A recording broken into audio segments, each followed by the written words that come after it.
Speaking of nothing meaning anything, the legitimate popcorn fart finish that you just prefaced to this next segment, MJF's induction into the Inner Circle.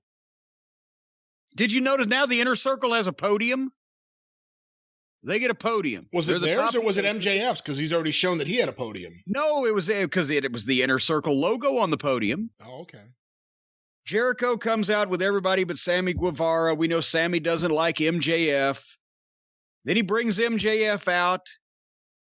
MJF, again, great delivery on everything he does. He did a poem I didn't get, and I guess somebody else wrote it.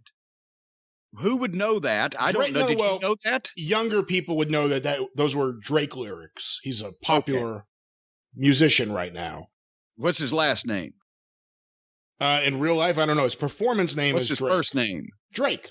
Oh, so he works for Vince McMahon. He's just got one name. Maybe that's why Vince does it. He's trying to keep up with the kids.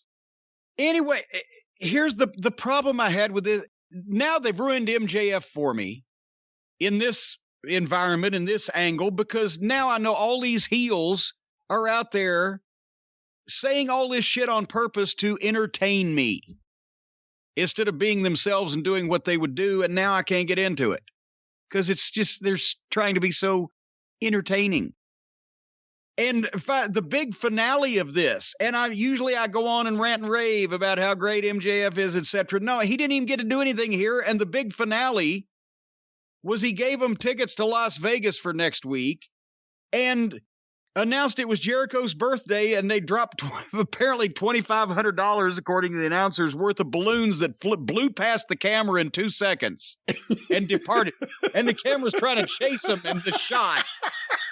And the wind was so strong, and boom, and the confetti blew away, and it was just, oh, well, it worked in rehearsal. The announcers are joking about it, and it was over. That was it. That was the whole segment.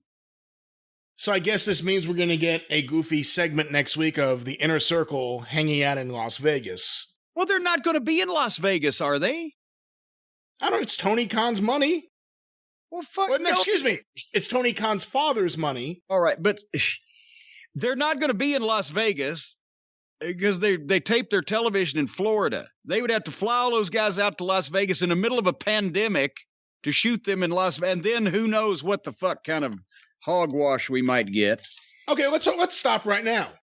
Let's play some bets here. I know we already did my bookie earlier. Do you think that the Inner Circle will be in a segment next week on the show? We don't know when it's taped. We don't have a source right now like we did for the Matt Hardy segment.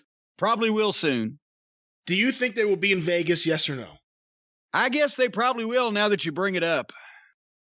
It's going to be a bunch of goofy stuff with them. Sammy and MJF will probably try to throw each other off the fucking Statue of Liberty out there. I think it'll be a bunch of goofy segments with them on the strip acting like fools. And again, you hit it perfectly earlier. There was a time where heels made you want to hate them. Not where heels were just doing comedy and I guess you're supposed to boo them because they're acting like dicks, but they're acting like funny dicks on purpose for your benefit, and it's obvious. Yeah, there's nothing heelish about any of this. And I know people are going to say, oh, well, AEW doesn't have babyface and heels. Bullshit. Clearly defined babyfaces, clearly defined heels.